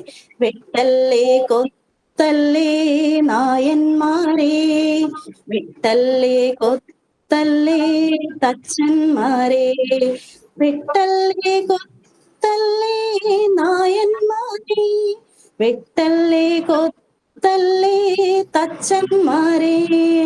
പിന്നെ കോടാലികൾ പൊങ്ങിയില്ല. ഭയം കൊണ്ട് അവര് വിറച്ചു. പരസ്പരം അവര് നോക്കി. ആരാണത്? എന്താണത്? എവിടുന്നാണ് ശബ്ദം? ഇനി വല്ല യക്ഷിയോ മറ്റോ, അതോ വനദേവതയാണോ? ഇനി എന്തു ചെയ്യും? കൂട്ടത്തിൽ ഒരാൾ പറഞ്ഞു, ഇനി ഈ മരം നമുക്ക് വേണ്ട. നമ്മൾ എത്രയും വേഗം നാട്ടിൽ തിരിച്ചെത്തണം. ഇവിടെ നിന്ന് നമ്മുടെ ജീവൻ ആപത്താണ്. തിരിച്ചെത്തുക തന്നെ. ഇത് കേട്ട മൂത്താശാരി പറഞ്ഞു, എങ്ങനെ തിരിച്ചു പോകും? മരമില്ലാതെ കൊട്ടാരത്തിൽ ചെന്നാലുള്ള അവസ്ഥ നിങ്ങൾക്ക് ഓർമ്മയില്ലേ? ഓർത്തതും അവരുടെ മുന്നിൽ രാജാവിന്റെ വാക്കുകൾ ഒരു സർപ്പം കണക്കെ പത്തിവിടർത്തിയാടി. അവർ രാജകൽപ്പനയെ കുറിച്ച് ഒരു നിമിഷം ചിന്തിച്ചുപോയി. തമ്പുരാൻ കൽപ്പിച്ചിരിക്കയല്ലേ, തമ്പുരാൻ കൽപ്പിച്ചിരിക്കയല്ലേ, മരവും കൊണ്ടല്ലാതെ ചെന്നുപോയാൽ തടിയും തലയും തിരിയുമല്ലോ. തമ്പുരാൻ കൽപ്പിച്ചിരിക്കയല്ലേ, മരവും കൊണ്ടല്ലാതെ ചെന്നുപോയാൽ തടിയും തലയും തിരിയുമല്ലോ. അതെ, മരമില്ലാതെ കൊട്ടാരത്തിലേക്ക് ചെല്ലുക അസാധ്യം. രാജാവ് തങ്ങളെ ബാക്കി വെക്കില്ല എന്ന് അവർക്ക് തീർച്ചയായിരുന്നു. അവസാനം അതിൽ ഒരു ചെറുപ്പക്കാരൻ പറഞ്ഞു, ഞാൻ കയറി നോക്കാം. എന്തായാലും കേട്ടതൊരു കുഞ്ഞിന്റെ ശബ്ദമാണ്, ആരാണെന്നറിയാമല്ലോ. എന്തായാലും ഞാൻ അവിടെ പോയി നോക്കുക തന്നെ. ഇത് കേട്ട കൂട്ടത്തിലുള്ളവര് അവനെ പ്രോത്സാഹിപ്പിച്ചു. അവര് കയ്യിൽ ഒരു കത്തി കൊടുത്തിട്ട് അവനോട് പറഞ്ഞു, യക്ഷി വല്ലതും ആണെങ്കിൽ ഈ കത്തി കയ്യിലിരിക്കട്ടെ, നിന്നെ അവർ തൊടില്ല. അങ്ങനെ ആ ചെറുപ്പക്കാരൻ മരത്തിന് മുകളിലേക്ക് കയറി. ഏന്തിയും വലിഞ്ഞും നെഞ്ചുരഞ്ഞും കിതച്ചും അവസാനം അവൻ ആ മരത്തിന്റെ മുകളിലെത്തി. മരത്തിന് മുകളിലെത്തിയപ്പോ ചന്ദനമരത്തിൽ വലിയൊരു പൊത്ത്. ആ പൊത്തിനുള്ളിലേക്ക് തല കടത്തി നോക്കി അവൻ ഞെട്ടിപ്പോയി. എന്താണ് അവൻ അവിടെ കണ്ടത്? അവന്റെ കണ്ണുകളെ അവന് വിശ്വസിക്കാനേ കഴിഞ്ഞില്ല. കട്യാവ് കൊണ്ടു പുതച്ചവിടെ കുട്ടിയിരിക്കുന്നു കൺകുളിരെ, അരുമ കനക വിളക്കുപോലെ ചെമ്പട്ടു മാണിക്ക കല്ലുപോലെ. കട്യാവു കൊണ്ടു പുതച്ചവിടെ കുട്ടിയിരിക്കുന്നു കൺകുളിരെ, അരുമ കനക വിളക്കുപോലെ ചെമ്പട്ടു മാണിക്ക കല്ലുപോലെ. അതെ, ചന്ദനമരത്തിന്റെ മുകളിലെ മരപ്പൊത്തിൽ ഒരു കൊച്ചു പെൺകുട്ടി ചുവന്ന കട്യാവിൽ പൊതിഞ്ഞ് സൂര്യചന്ദ്രന്മാർ ഒന്നിച്ചുദിച്ചുയർന്നതുപോലെ അതീവ സുന്ദരിയായ ഒരു കൊച്ചു പെൺകുട്ടി. എല്ലാവർക്കും അതിശയമായി. ഇത്രയും കൊച്ചു കുഞ്ഞെങ്ങനെ ഈ ചന്ദനമരത്തിന്റെ പൊത്തിലെത്തി? അതും ഇത്രയും ഉയരമുള്ള മരം. ഇവൾ എങ്ങനെ ഇവിടെ എത്തി? എല്ലാവരും ആ ചോദ്യം പരസ്പരം ചോദിച്ചുകൊണ്ടിരുന്നു. ആരോമൽ കുഞ്ഞിനെ തക്കം നോക്കി ആനറാഞ്ചി പക്ഷി കൊണ്ടുപോയി, ആമരപ്പൊത്തിയിലിരുത്തി പോലും ഓമനിച്ചങ്ങു വളർത്തി പോലും. ആരോമൽ കുഞ്ഞിനെ തക്കം നോക്കി ആനറാഞ്ചി പക്ഷി കൊണ്ടുപോയി, ആമരപ്പൊത്തിയിലിരുത്തി പോലും ഓമനിച്ചങ്ങു വളർത്തി പോലും. അതെ, ഒരിക്കൽ തീറ്റ തേടിപ്പോയ ആനറാഞ്ചി പക്ഷിക്ക് ഒരു വീടിന്റെ മുറ്റത്ത് കളിച്ചുകൊണ്ടിരുന്ന ഈ കൊച്ചു കുഞ്ഞിനെ കിട്ടി. അവൾ ആ കുഞ്ഞിനെയും റാഞ്ചിയെടുത്ത് സ്വന്തം കൂടായ ചന്ദനമരത്തിന്റെ പൊത്തിലെത്തി. അവിടെ എത്തി ആ കുഞ്ഞിന്റെ കണ്ണുകളിലേക്ക് നോക്കിയപ്പോൾ ആ പക്ഷിക്ക് അവളെ കൊല്ലുവാനോ ഭക്ഷിക്കുവാനോ തോന്നിയില്ല. പകരം മാതൃനിർവിശേഷമായ ഒരു സ്നേഹവാത്സല്യം ആ കുഞ്ഞിനോട് അമ്മ പക്ഷിക്ക് തോന്നി. അവൾ അതിനെ കൊന്നില്ല. എല്ലാ ദിവസവും ആ ഒരു ചുവന്ന കട്യാവിൽ പൊതിഞ്ഞ് ആ കൂടിനുള്ളിൽ അവൾ ആ കുഞ്ഞിനെ വളർത്താൻ തുടങ്ങി. എല്ലാ ദിവസവും രാവിലെ അമ്മ പക്ഷി സ്വന്തം കുഞ്ഞിനുള്ള ഭക്ഷണവും തേടി യാത്രയാകും. വൈകുന്നേരം സ്വന്തം ചുണ്ടിൽ കുഞ്ഞിനുള്ള ധാരാളം ഭക്ഷണവുമായി അവൾ തിരിച്ചെത്തും. അങ്ങനെ കുറച്ചുനാൾ കടന്നുപോയി. ഈ കൊച്ചു കുട്ടിക്കും ഈ അമ്മ പക്ഷിയോട് സ്വന്തം അമ്മയോട് തോന്നുന്ന ഒരു സ്നേഹവും അടുപ്പവും തോന്നി തുടങ്ങി. എന്നിരുന്നാലും കുഞ്ഞിന് പുറത്തിറങ്ങിയാൽ കൊള്ളാം എന്നൊരാഗ്രഹമുണ്ട്. പക്ഷെ അമ്മയെ കുറിച്ച് ഓർക്കുമ്പോൾ അതിന് തോന്നില്ല. അത്രയ്ക്കും സ്നേഹവാത്സല്യങ്ങളാണ് അവൾക്ക് അമ്മയോട്. പൊത്തിന്നു പോരുവാൻ ഉണ്ടു മോഹം, പക്ഷേ പോരുവാൻ വയ്യാത്തതാണു പോലും. അലിവോടു വാത്സല്യം ഊറുമമ്മ, ചിറകിട്ടു തല്ലി മരിക്കുമല്ലോ. പൊത്തിന്നു പോരുവാൻ ഉണ്ടു മോഹം, പക്ഷേ പോരുവാൻ വയ്യാത്തതാണു പോലും. അലിവോടു വാത്സല്യം ഊറുമമ്മ, ചിറകിട്ടു തല്ലി മരിക്കുമല്ലോ. അതെ, പൊത്തിന്ന് പുറത്തിറങ്ങണമെന്ന് ആഗ്രഹമുണ്ട്. പക്ഷെ താൻ ഇവിടെ ഇല്ലാതായാൽ, തന്നെ കാണാതായാൽ ആ അമ്മപ്പക്ഷിക്ക് ഉണ്ടാകുന്ന വേദനയോർത്ത് ആ കുഞ്ഞ് അതിൽ തന്നെ ഇരുന്നു. അങ്ങനെ അവസാനം ആ ചെറുപ്പക്കാരൻ ആ കൊച്ചു കുഞ്ഞിനെ ചുവന്ന കട്ടിയാവിൽ പൊതിഞ്ഞ് മാറോട് ചേർത്ത് പതിയെ ചന്ദനമരത്തിൽ നിന്ന് താഴേക്കിറങ്ങി. താഴെ എത്തിയതും എല്ലാവരും ആ കുഞ്ഞിനെ വാരി പുണർന്നു. മാറി മാറി കുഞ്ഞിനെ എടുക്കുമ്പോഴും അവരുടെ ഉള്ളിൽ ഒരു ചോദ്യം ഉയർന്നു: ഈ കുഞ്ഞിനെ നമ്മൾ എന്ത് ചെയ്യും? ഇതിനെ നമ്മൾ എവിടെ എത്തിക്കും? അങ്ങനെ ഇരുന്നപ്പോ മൂത്താശാരി പറഞ്ഞു, ഇനി മരം മുറിക്കാം, കുഞ്ഞിനെ കിട്ടിയില്ലേ. മരമില്ലാതെ എങ്ങനെ നാട്ടിലേക്കിലും ആശാരിയുടെ അനുവാദം കിട്ടിയതും വീണ്ടും തോർത്ത് തലയിൽ ചുറ്റി കോടാലി ചന്ദനമരത്തിലേക്ക് ആഞ്ഞു വീശി. പാമ്പുപോൽ കോടാലി പൊങ്ങിത്താണു കടയറ്റ ചന്ദനം നിലംപതിച്ചു. പാമ്പുപോൽ കോടാലി പൊങ്ങിത്താണു കടയറ്റ ചന്ദനം നിലംപതിച്ചു. അതെ, അവസാനം ചന്ദനം നിലംപൊത്തി. അതിന്റെ ഇലകളും ചില്ലകളും കോതി മാറ്റി ഒരു വലിയ ചന്ദനത്തടി മാത്രമാക്കി അവരതിനെ മാറ്റി. അവസാനം ചന്ദനത്തടിയും തുമ്പിൽ വെച്ച് കട്യാവിൽ പൊതിഞ്ഞ് ഈ കൊച്ചു പെൺകുട്ടിയുമായി അവർ വേമ്പല നാട്ടിലേക്ക് യാത്രയായി. നേരം ഏകദേശം സന്ധ്യയായി. ഇരുട്ട് വരുന്നു തുടങ്ങി.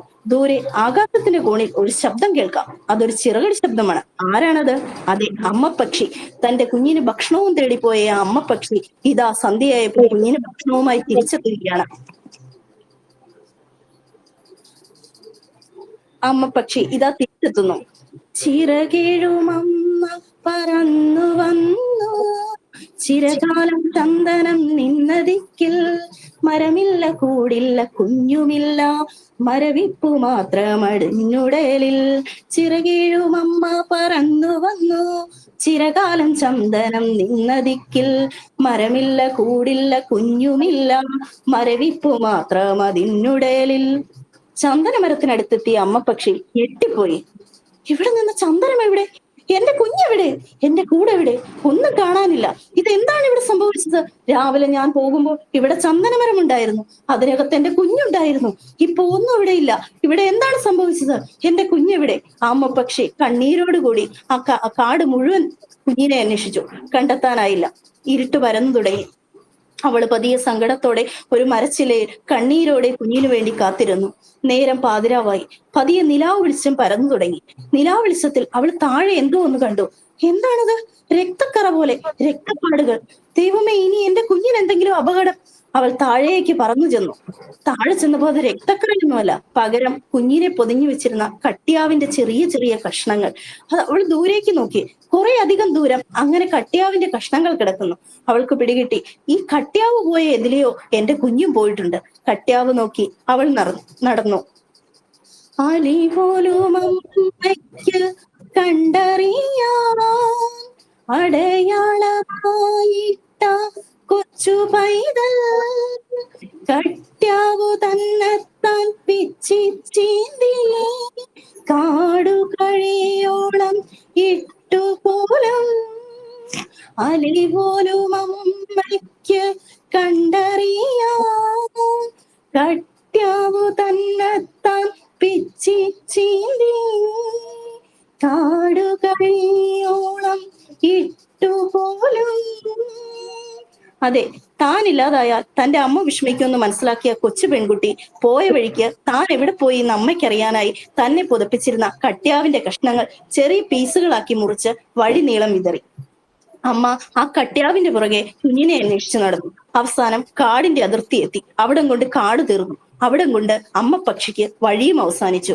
കുഞ്ഞിന്റെ കയ്യിലെ കട്യാവ് തീർന്നതോടുകൂടി വഴിയും തീർന്നു. ഇനി എന്ത് ചെയ്യും? ഇനി ഞാൻ എന്റെ കുഞ്ഞിനെ എവിടെ കണ്ടുപിടിക്കും? പക്ഷെ വഴി തീർന്നത് കൊണ്ട് തന്റെ കുഞ്ഞിനെ ഉപേക്ഷിക്കാൻ ആ അമ്മ പക്ഷി തയ്യാറായിരുന്നു. അവൾ തന്റെ കുഞ്ഞിന്റെ മണം മണത്ത് കണ്ടുപിടിച്ചു. അമ്മതൻ സ്നേഹം മണത്തറിഞ്ഞു തന്റെ പൊന്മകളെ കൊണ്ടു പോയ മാർഗം അരമന തന്റെ അടഞ്ഞ വാതിൽ അരികത്തണഞ്ഞു അമ്മ അമ്മതൻ സ്നേഹം മണത്തറിഞ്ഞു തന്റെ പൊന്മകളെ കൊണ്ടു പോയ മാർഗം അരമന തന്റെ അടഞ്ഞ വാതിൽ. അവസാനം അമ്മ പക്ഷി ഈ കൊട്ടാരത്തിന്റെ മുൻപിലെത്തി. കൊട്ടാരവാതിൽകൾ വളരെ ശക്തമായി അടച്ചുപൂട്ടിയിരുന്നു. അതിന് ഇരുമ്പ് ചങ്ങലകൾ കൊണ്ട് ബന്ധിച്ചിരുന്നു. അവിടെ എത്തിയ അമ്മ പക്ഷി ഞെട്ടിപ്പോയി. ഞാൻ എങ്ങനെ എന്റെ കുഞ്ഞിനെ കണ്ടെത്തും? അടഞ്ഞ വാതിലിൽ ഞാൻ എങ്ങനെ കൊട്ടാരത്തിനുള്ളിൽ കടക്കും? എന്ത് ചെയ്യുമെന്നറിയാതെ ആ അമ്മ അവിടെ നിന്നു. അതിനുശേഷം അവൾ ചുണ്ടുകൾ കൊണ്ട് കൊട്ടാരത്തിന്റെ ഇരുമ്പ് വാതിലുകൾ ആഞ്ഞാഞ്ഞു കൊത്തി തന്റെ കുഞ്ഞിനെ വിളിച്ചുകൊണ്ടേയിരുന്നു. കാട് കഴിയുവോളം ഇത്രയും ദൂരം ചിറകടിച്ച് പറന്നു വന്ന ആ അമ്മയുടെ ചിറകുകൾ കുഴഞ്ഞിരുന്നു. വിശപ്പും ദാഹവും കൊണ്ട് അവളുടെ തൊണ്ട വരണ്ടു. അവസാനം ഇരുമ്പ് കൊട്ടാരത്തിന്റെ വാതിലിൽ തട്ടിത്തട്ടി ചുണ്ട് പൊട്ടി രക്തമൊഴുകി ആ അമ്മ പക്ഷി അവിടെ പിടഞ്ഞു വീണു മരിച്ചു. അവളുടെ കണ്ണുകൾ അപ്പോഴും തുറന്നു തന്നെയിരുന്നു, തന്റെ കുഞ്ഞിനെ തിരയുന്നു എന്നോണം. അതുപോലെ അവളുടെ ചുണ്ടുകൾ അല്പം തുറന്നിരുന്നു. അതിൽ നിന്ന് രക്തം വാർന്നൊഴുകിക്കൊണ്ടേയിരുന്നു. മാതൃവാത്സല്യത്തിന്റെ മഹനീയ സ്വരൂപമായ ആ അമ്മ പക്ഷിയെ കണ്ട കൊട്ടാരം കാവൽക്കാർ പോലും ചങ്കുപൊട്ടിക്കരഞ്ഞു. അന്ന് വേമ്പല നാടിന് മുകളിൽ സങ്കടത്തിന്റെ ഒരു പെരുമഴക്കാലം തന്നെ പെയ്തിറങ്ങി. വിവരം രാജാവും രാജ്ഞിയും അറിഞ്ഞു. അവരെത്തി. മാതൃവാത്സല്യം ഉറ്റുനോക്കുന്ന ആ അമ്മപ്പക്ഷിയുടെ കണ്ണുകളിലേക്ക് നോക്കി രാജാവ് കൽപ്പിച്ചു, ഈ അമ്മപ്പക്ഷിയുടെ ജഡം വീരോചിതമായി തന്നെ സംസ്കരിക്കട്ടെ. അങ്ങനെ ചന്ദനച്ചില്ലുകൾ കൊണ്ട് ചിതയൊരുക്കി വീരാളിപ്പട്ടിൽ പൊതിഞ്ഞ് ആ അമ്മപ്പക്ഷിയുടെ ജഡം വീരോചിതമായി അവർ സംസ്കരിച്ചു. ഇതെല്ലാം കണ്ടുകൊണ്ട് കൊട്ടാരത്തിന്റെ മട്ടുപ്പാവിലിരുന്ന ആ കൊച്ചു പെൺകുട്ടി കണ്ണീരോടെ തന്റെ അമ്മയെ അവസാനമായി ഒന്ന് നോക്കി. അങ്ങനെ കാലങ്ങൾ കടന്നുപോയി. ആ കൊച്ചു പെൺകുട്ടി വേമ്പല നാടിന്റെ രാജാവിന്റെയും രാജ്ഞിയുടെയും പൊന്മകളായി വളർന്നു. അവസാനം അവൾ ഇന്നൊരു കൊച്ചു പെൺകുട്ടിയല്ല, പകരം അതീവ സുന്ദരിയായ ഒരു യുവതി. ഒരു നിമിഷം അവളെ കണ്ട സൗന്ദര്യ ദേവത പോലും മതിമറന്നു നിന്നു പോകുന്ന രൂപ സൗന്ദര്യവുമായി വേമ്പല നാടിന്റെ ഇളമുറ തമ്പുരാട്ടി. രാജാവ് തീരുമാനിച്ചു, തന്റെ മകൾക്ക് വിവാഹപ്രായമായി, ഇനി ഇവളെ ഇങ്ങനെ നിർത്തിയാൽ ശരിയാവില്ല, ഇവൾക്ക് വിവാഹം വേണം. അവസാനം രാജാവ് ആ കൊച്ചു പെൺകുട്ടിയുടെ വിവാഹം നടത്താൻ തീരുമാനിച്ചു. അത് വേമ്പല നാടിന്റെ ഒരു ഉത്സവ കാലഘട്ടം തന്നെയായിരുന്നു. അങ്ങനെ രാജകുമാരിയുടെ വിവാഹം കഴിഞ്ഞു. കൊട്ടാരത്തിന്റെ മട്ടുപ്പാവിൽ അവിടെ അവൾക്ക് വേണ്ടിയും ഉയർന്നു ഒരു ചന്ദനക്കെട്ടിൽ. വിവാഹ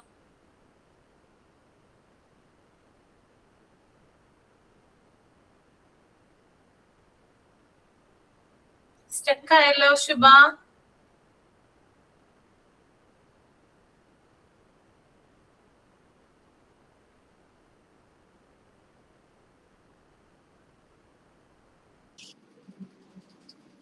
കേൾക്കാമോ? കേക്കാം കേക്കാം. അറിയാം, കട്ടായി പോയതാ. അങ്ങനെ രാജകുമാരിയുടെ വിവാഹം കഴിഞ്ഞു. വെട്ടിത്തിളങ്ങുന്ന കൊട്ടാരത്തിന്റെ മട്ടുപ്പാവിൽ അവൾക്ക് വേണ്ടിയും ഒരു ചന്ദനക്കെട്ടിൽ തന്നെ ഉയർന്നു. വിവാഹ ജീവിതത്തിന്റെ ഏറ്റവും സുന്ദരമായ ദിവസം, ആദ്യത്തെ ദിവസം. തന്റെ ഇളമുറ തമ്പുരാനെയും കൊണ്ട് കൊട്ടാരത്തിന്റെ മട്ടുപ്പാവിലെ ചന്ദനക്കെട്ടിലിനടുത്തേക്ക് നടക്കുമ്പോൾ ആ കൊച്ചു പെൺകുട്ടി കരയുകയായിരുന്നു. അവളുടെ കണ്ണുകളിൽ നിന്ന് കണ്ണുനീർ ധാരധാരയായി ഒഴുകി. കണ്ടുനിന്ന രാജാവിനോ രാജ്ഞിക്കോ കൊട്ടാരം ജോലിക്കാർക്കോ ആർക്കും മനസ്സിലായില്ല എന്തിനാണ് അവൾ കരയുന്നത്. അവൾക്ക് അവിചാരിതമായി വന്നു ചേർന്ന ഈ സൗഭാഗ്യം ഓർത്തിട്ടോ, അതോ തനിക്ക് അവിചാരിതമായി നഷ്ടപ്പെട്ടു പോയ തന്റെ അമ്മ പക്ഷിയെ ഓർത്തിട്ടോ എന്തിനാണ് അവൾ കരയുന്നതെന്ന് അവിടെ കൂടി നിന്ന ആർക്കും മനസ്സിലായില്ല. സഹൃദയരെ, ഈ ചോദ്യം ഞാൻ നിങ്ങളുടെ മുന്നിലേക്ക് സമർപ്പിക്കുന്നു. എന്തിനായിരിക്കും കൊച്ചു രാജകുമാരി കരഞ്ഞിട്ടുണ്ടാവുക? അമ്മ പക്ഷിയെ ഓർത്തോ, അതോ വന്ന സൗഭാഗ്യമോർത്തോ? ഇതിന്റെ ഉത്തരം നിങ്ങളുടെ യുക്തിക്കനുസൃതമായി നിങ്ങൾ തന്നെ കണ്ടെത്തുക. മാതൃത്വത്തിന്റെ അനുനിർവചനീയമായ സ്നേഹത്തിന് മുൻപിൽ, തന്റെ മരണം ഉറപ്പാണെന്ന് അറിഞ്ഞിട്ടും സ്വന്തം കുഞ്ഞിനെ തേടിയെത്തിയ ആ അമ്മ പക്ഷിയുടെ സ്നേഹവാത്സല്യങ്ങൾക്ക് മുൻപിൽ, ഈ പ്രപഞ്ചത്തിലെ സർവ്വ അമ്മമാരുടെയും മഹനീയമായ മാതൃത്വത്തിന് മുൻപിൽ ശിരസ് നമിച്ചുകൊണ്ട് ഈ ചന്ദനക്കെട്ടിൽ ഞാനിവിടെ നിർത്തട്ടെ. Very good. ഞാനൊരു റിക്വസ്റ്റ് പറയട്ടെ ശിവനോട്. എന്ത് വേണേലും പറഞ്ഞു. ഈ ഒരു കഥാപ്രസംഗം കോൺവെക്കേഷൻ വരുമ്പോ പ്രസന്റ് ചെയ്യാമോ സ്റ്റേജില്? ചെയ്യാമോ? അപ്പൊ നിങ്ങളുടെ പ്രോഗ്രാംസിന്റെ ലിസ്റ്റിൽ ഇതും കൂടി ചേർക്കുക കേട്ടോ. നല്ല രസമുണ്ടായിരുന്നു കേൾക്കാൻ. അപ്പൊ ആരും ഇതുവരെ കഥാപ്രസംഗം ചെയ്തിട്ടില്ല, ആരോടും പറയണ്ട, വളരെ കോൺഫിഡൻഷ്യൽ ആയിട്ട് വെച്ചാൽ മതി. ഞാനും നിങ്ങളും മാത്രം അറിഞ്ഞാൽ മതി കേട്ടോ. അപ്പൊ ആ സമയത്ത് നമുക്ക് മറ്റു മിസ്സുമാരെയൊക്കെ ഒന്ന് ഞെട്ടിക്കും. ഇതുണ്ടല്ലോ മാം, ഞാൻ സ്കൂളിൽ പഠിക്കുമ്പോ തൊട്ട് കഥാപ്രസംഗം ഇങ്ങനെ പോകും. ഇതില് ശരിക്കും പറഞ്ഞാൽ എന്റെ അമ്മ ഒരു ഇച്ചിരി ഓർത്തഡോക്സ് ചിന്താഗതിക്കാരായ മാതാപിതാക്കളുടെ മകളായിട്ട് ഒരു നായർ തറവാട്ടിൽ ജനിച്ച ആളാണ്. അവര് എന്റെ അമ്മയ്ക്കൊന്നുമല്ല, അവരുടെ ഇച്ചിരി പഴയ തലമുറയ്ക്ക് രാജാവിന്റെ കയ്യിൽ നിന്ന് പട്ടും വളയൊക്കെ കിട്ടിയ അങ്ങനത്തെ ഒരു ഫാമിലിയാണ് എന്റെ അമ്മയൊന്നുമല്ല, അവരുടെ പഴയ തലമുറ. അപ്പൊ എന്റെ അമ്മയൊക്കെ എന്റെ അമ്മ സ്കൂളിലൊക്കെ പഠിക്കുമ്പോൾ ഇങ്ങനെ ഓരോ പ്രോഗ്രാംസിലൊക്കെ പങ്കെടുക്കും. പക്ഷെ എന്റെ അമ്മയുടെ അച്ഛൻ ഭയങ്കര ഓർത്തഡോക്സ് ചിന്താഗതിക്കാരനാണ്. ഒരു പ്രോഗ്രാമിനും പങ്കെടുത്താലോ, പെൺപിള്ളേർ അങ്ങനെ പുറത്തിറങ്ങി എന്നൊക്കെ പറഞ്ഞാലോ കൊല്ലും. അപ്പൊ എന്റെ അമ്മ ഇങ്ങനെ ഒന്നും കാണാണ്ട് അച്ഛനൊക്കെ അറിയാണ്ട്, സ്കൂളുകളിലെ ടീച്ചേഴ്സിനൊക്കെ അറിയാം, അപ്പൊ അവരൊന്നും വീട്ടിലൊന്നും അറിയിക്കാണ്ട് അങ്ങനെയൊക്കെയാണ് ഈ അമ്മ പ്രോഗ്രാമുകളിലൊക്കെ പങ്കെടുക്കുന്നത്. എന്നിട്ട് സമ്മാനമൊക്കെ കിട്ടും. അന്നൊക്കെ ഗ്ലാസ്, പ്ലേറ്റ് അങ്ങനത്തെ സാധനങ്ങളൊക്കെയല്ലേ നമുക്ക് കിട്ടുന്നത്. അമ്മ അതൊക്കെ ഏതെങ്കിലും ഫ്രണ്ട്സിനോ ടീച്ചേഴ്സിനെ ഒക്കെ ഏൽപ്പിച്ചിട്ട് പോകും, വീട്ടിൽ കൊണ്ടുപോകാൻ പറ്റിയല്ലോ.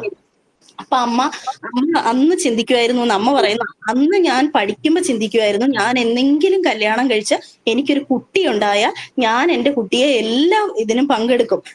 വീട്ടിൽ ഇങ്ങനെ പറയാനായിട്ട് എന്റെ അമ്മയ്ക്ക് പേടിയായിരുന്നല്ലോ. അങ്ങനെ ഒരു സാഹചര്യം എനിക്ക് ജനിക്കുന്ന ഒരു കുഞ്ഞിന് ഒരിക്കലും ഉണ്ടാകാൻ ഞാൻ സമ്മതിക്കില്ല എന്ന് എന്റെ അമ്മ അന്ന് വിചാരിക്കുമായിരുന്നു പഠിക്കുമ്പോ. അത് കഴിഞ്ഞ് കല്യാണം കഴിഞ്ഞു. അവരുടെ ദൈവഭാഗ്യത്താൽ അവരുടെ ആദ്യത്തെ മകളായി ഞാൻ ജനിച്ചു. അപ്പൊ ഞാൻ എന്നെ സ്കൂളിൽ ചേർത്തു. അപ്പൊ എന്റെ അമ്മ ഇതുപോലെ എല്ലാം എന്നെ ഇങ്ങനെ പഠിപ്പിക്കും. അപ്പൊ പാട്ടൊന്നും ഞാൻ അത്ര നന്നായിട്ട് പാടില്ല, പാടാനുള്ളതൊന്നും എനിക്കില്ല. പക്ഷെ എന്റെ അനിയത്തി നന്നായിട്ട് പാട്ട് പാടും. അന്നേരം അവളിങ്ങനെ കഥ പറയില്ല. അപ്പൊ എന്റെ അനിയത്തി നന്നായിട്ട് പാട്ട് പാടുകയും ചിത്രം വരയ്ക്കുകയും ചെയ്യായിരുന്നു. ഞാൻ ഇതുപോലെ എന്തെങ്കിലും കഥയോ പ്രസംഗത്തിനൊക്കെ പോകും, പാടാനുള്ള വലിയ ഇത് എനിക്കില്ല. അപ്പൊ അമ്മ ഇങ്ങനെ ഞങ്ങളെ എല്ലാത്തിനും പ്രോഗ്രാമുകളിൽ പങ്കെടുപ്പിക്കും. അമ്മ തന്നെ പഠിപ്പിക്കും. ഞങ്ങൾക്ക് പുറത്തൊന്നും പോകേണ്ട വന്നിട്ടില്ല, അമ്മ തന്നെ എല്ലാം പഠിപ്പിക്കും. അപ്പൊ എന്റെ അച്ഛൻ എന്ന് പറഞ്ഞാൽ അങ്ങനെ ഒരു പ്രശ്നവുമില്ല. ഞങ്ങൾ ഒരു പ്രോഗ്രാമിൽ പങ്കെടുത്തെന്നോർത്തോ അങ്ങനെയൊന്നും. അച്ഛൻ നമുക്ക് എന്തെങ്കിലും വാങ്ങിച്ചു തരണോ, ഡ്രസ്സൊക്കെ ആണെങ്കിലും സാമ്പത്തികമായിട്ട് അച്ഛനെല്ലാം ചെയ്തു തരും. അമ്മ നമ്മളെ എല്ലാം ഇത് പഠിപ്പിച്ച് സ്കൂളിൽ കൊണ്ടുപോയി പ്രോഗ്രാം ചെയ്യിക്കും. അപ്പൊ അങ്ങനെ ഞാൻ ഒത്തിരി തവണ കഥാപ്രസംഗത്തിനൊക്കെ പങ്കെടുത്തിട്ടുണ്ട്. ഇതെല്ലാം എന്നെ എന്റെ അമ്മ തന്നെ പഠിപ്പിച്ച. ഈ കഥാപ്രസംഗമൊക്കെ സ്കൂളില് അമ്മ തന്നെ പഠിപ്പിച്ച. പക്ഷെ ഞാൻ കുറെയൊക്കെ മറന്നുപോയി. ഇതിലെ ഒന്നും എഴുതിയതൊന്നും നമ്മുടെ കയ്യിലില്ല. അപ്പൊ ഇന്നലെ ഇതിങ്ങനെ ചെയ്യാന്ന് വിചാരിച്ചപ്പോ ഞാൻ നോക്കിയപ്പോ എനിക്ക് പല പാട്ടുകളും അറിയില്ല. പിന്നെ ഇപ്പൊ ഞാൻ പാടിയ പാട്ടെല്ലാം ഞാൻ തന്നെ സ്വന്തമായിട്ട് സിറ്റുവേഷൻ വെച്ച് അങ്ങ് എഴുതി ഉണ്ടാക്കിയതാ. കോൺവെക്കേഷൻ വരുമ്പോ ഇത് പ്രസന്റ് ചെയ്യണം കേട്ടോ. ഇനി പ്രോഗ്രാം എന്തെങ്കിലും ഉണ്ട്? നമുക്ക് വൈൻഡപ്പ് ചെയ്യാൻ സമയമായി. ടീച്ചർ പറഞ്ഞോട്ടെ. ഞാനുണ്ടല്ലോ തിങ്കളാഴ്ച മുതല് ടീച്ചിങ് പ്രാക്ടീസിന് പോവാ. Very good. അപ്പം ഭയങ്കര പേടി. All the best. Thank you മാം. പിന്നെ ഉണ്ടല്ലോ, നമുക്ക് ഒരു ക്ലാസ്സിൽ ഒരു സെമിനാറിൽ ഒരു ടോപ്പിക്ക് പറഞ്ഞിട്ടില്ലേ?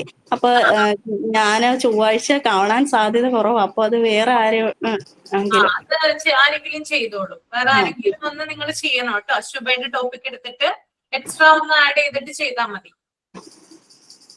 ചിലപ്പോ ഞാൻ മറന്നൊക്കെ പോയി, ചിലക്ക് വിട്ടൊക്കെ പോയായിരുന്നു വേണം. സോറി. ഓൾ ദി ബെസ്റ്റ് കേട്ടോ. നല്ല രീതിയിൽ ടീച്ചിങ് പ്രാക്ടീസ് ഒക്കെ ചെയ്തിട്ട് വരിക. Okay, thank U. ഒരിക്കൽ കൂടി happy new year. Happy new year. Minu, ഇനി എന്താണ്? നമുക്ക് വൈൻഡപ്പ് ചെയ്യാം. ഇനി ഉണ്ടോ പ്രോഗ്രാം? നമുക്ക് പ്രോഗ്രാംസ് ഉണ്ട്. നമുക്ക് എല്ലാവർക്കും കൂടി ഒരു ഗ്രൂപ്പ് സോങ് നമ്മൾ ലാസ്റ്റ് പറഞ്ഞിരുന്നു, അത് പാടാം. അത് പാടാം അല്ലേ? എല്ലാവരും റെഡി അല്ലേ?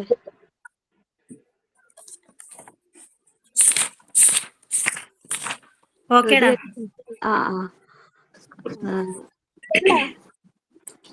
സ്റ്റാർട്ട് ചെയ്യാം.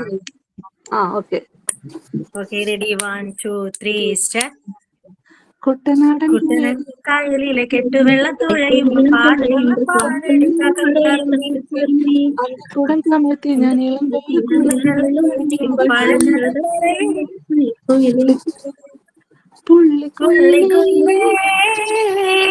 പുഞ്ചക്കിനി വെള്ളം തേവണം കള്ളിക്കുയിലേ, തഞ്ചത്തിന് മീനും പിടിക്കണം വേമ്പനാട്ടു കായൽ തിരകൾ ഒരിക്കുന്നു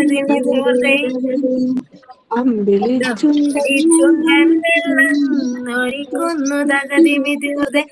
കുട്ടനാടൻ കായലിലേക്ക് വെള്ളം തുഴയുമ്പോ പാടടി കഥകറുമ്പി.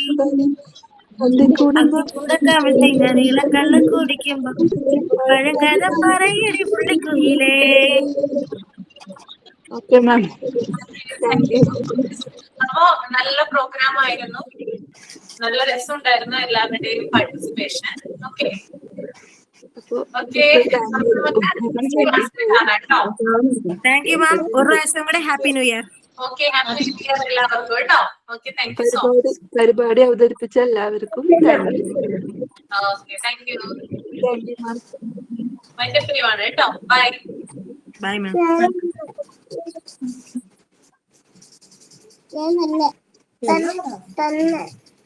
ഹായ്, സമയമില്ല കേട്ടോ. അതാ പോകുന്നത്, ചേട്ടൻ ക്ലാസ് ഉണ്ട്. Okay, thank U. New year. Okay ma'am.